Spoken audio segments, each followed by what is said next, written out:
wrath, sloth, lust, envy, gluttony, pride, greed.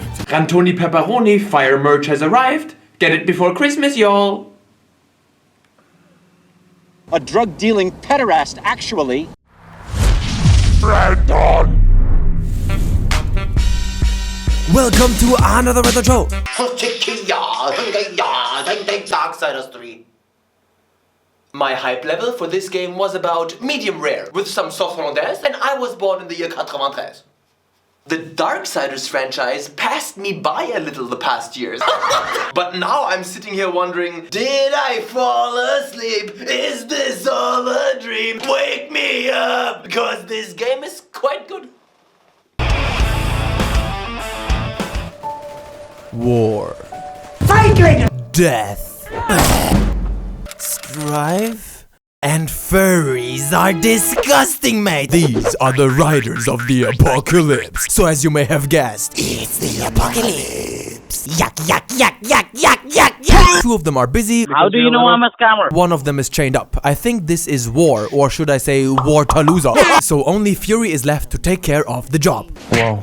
What? Yes, she's a woman, but she can do what a man does. She's powerful. Don't sexualize her. She's got Sauron's eye above, between tits. The Chart Council gives you the task to search and destroy the 7 deadly sins. They have escaped from the box, and that's really fucking bad, because nobody knows what's in the fucking box! In return, she demands to become the leader of the people. She's known to be the most impatient and unpredictable of the bunch, but I'm guessing only when she's hungry. The Chart Council also assigns a watcher to her side that shall guarantee that she does what is expected. And so the adventure begins. Darksiders 3 is a third-person action-adventure hack-and-slash that pussy till it bleeds boy game. From everything I hear, with one ear on the hood, the previous game was pretty open-world with a map screen and all that went into the poubelle, chérie coco. This is now a fairly linear adventure with a skull marker that points you in the right direction. It has a bit of a Dark Souls vibe in the sense that...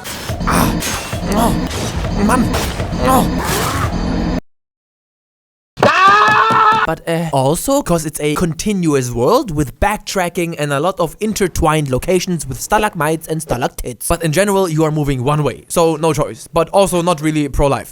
As you may have guessed, over the course of your trip, there are a lot of closed down paths and environmental obstacles that you can't get past. You may call them the glass ceiling, but anyone can make it. Just look at the famous actress Gal Gadot! In other games, you just have to get the right item. In Darksiders 3, at certain pivotal story moments, you are handed a new weapon. It vibrates in my hand. That also comes with a new hair color, by the way. Not only upstairs, but also, you know, in and around the vulva. Along with these new weapons also come new abilities, such as a higher jump, walking on water, which is not only unrealistic, but also something I like to call heresy. So the world becomes more available and open as you explore it. You start out with a kinky whip, which is your constant main weapon, unequipable, and your secondary can be switched at any time. In the menu, you can look up all the combos. For the whip, it's always X, X, X, and for the secondary, it's always Y, Y, Y. These don't change, just like war, am I right, Todd? But let's talk about combat as a whole. It's based on hitting it in the right moment. Make me a sandwich. No. Strike! Studying enemy attack patterns and dodging. A perfect dodge will allow you to trigger a powerful counterattack. So you have to learn the timing, or she gets period. Obviously, these different weapons play a little differently in terms of attack speed and damage. If you know math and you are an MLG high-risk, high-reward pro gamer like myself, it's called DP in your S. You got 2 bars up there that fill up as you fight, like take that, fuck the police. This one merely allows you to activate a weapon-specific special skill like a shield or a stronger attack. And this right there is your ultimate boss. Once full, it gets hornier than your mom and you can transform into a red mega monster that is invulnerable. It's kinda cool though. I mean, I'm guessing I can't see shit. The basics of combat are never changing and constant, despite having an eye full of spunken. With the only real variable being how the enemy behaves. Whether it's a boss that requires more sophisticated strategies or a simple peon like this one that is just so cute. Little thing is following me. It's adorable. Okay, now fuck off. The souls you get after killing monsters are the currency of Darksiders 3, but they are also found in these little torches, which also work underwater due to the chemical nitro. This capitalist Sukin is everywhere. He serves as fast travel location, but more importantly as your level up compagnon champignon. You bring him souls to get skill points that get increasingly expensive. Wearing yellow jackets isn't going to help in this case. Well, skill points is a rather generous description. These can be allocated to 3 different stats: your health, your basic damage, and the damage of some special attacks. He also sells and buys consumables like short-term buffs or healing items like eggplant. Occasionally, you'll also find humans that you can save. Okay, I have a suspicion that this one is not human. Oh, okay, it's ACG. I would love to further explain this feature, but it's almost 10. And lastly, you can quick travel to the Maker's Forge to talk to this biceps. He can upgrade your weapons for you if you bring him the right resources. This simply makes them a little bit stronger, in contrast to the enhancements that, though very rare, can be attached to a weapon, giving it even more passive bonuses. These enhancements can be switched around at any point and further improved by the biceps along 2 skill trees that just fortify the bonus. The last time I was this intrigued, I was watching Shooter Island. Man, it feels so good to play such a straightforward, no-nonsense action Abenteuer again that just lets everything that doesn't matter slide. I would argue that things slide a bit too much, which is not desirable, neither in game mechanics nor in vagina circumference, possibly requiring some sort of tunnel restoration. Ausgeleierte Fotzen. This game brought me back to the olden days, when games knew exactly what they wanted to be. Just examined on a visual level, this is absolute joy. Japanese, a totemo joy.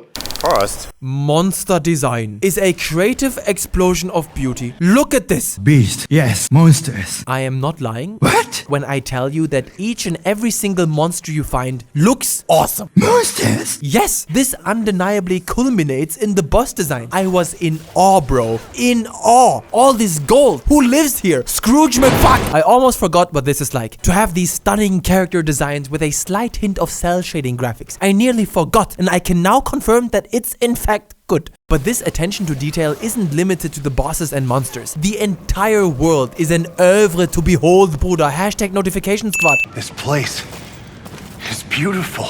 It is. But how about now? How about fucking now? From the New York-inspired skyline, over the spider cave, to the Chinese sweatshop. And do not forget these trippy-ass glowing mushrooms. I loved exploring this post-apocalyptic wasteland because it feels lived in, yet abandoned. Fascinating, yet depressing. Wunderbar, yet wonderbra. second, The way Darksiders 3 makes you move through its world is outstanding. Alright, check it out. I just created another shortcut. Now I can just... please. It never felt like a maze, which was very important to me. I hate not knowing where to go or feeling lost. And it doesn't happen here. Sure, you find a lot of weird things on your travels, but it becomes clear early on that you can't pass them and you just have to return when you got the right skill. It communicates that very well to the player, and solving some of these environmental chisels is really fun. I just received this big hammer that is so powerful that it can move large objects, so I gotta hit the subway train to move it. Don't worry, it's empty though. I don't give a shit. in a third, The combat is responsive, quick, and hot, though that might be the lava. It's easy to learn and actually also easy to master, but the challenge lies in your opponents. Just running in blindly and button mashing isn't always going to help. You do the wrong moves for too long and And that's it. so you have to focus, carefully observe the monsters, otherwise things can go...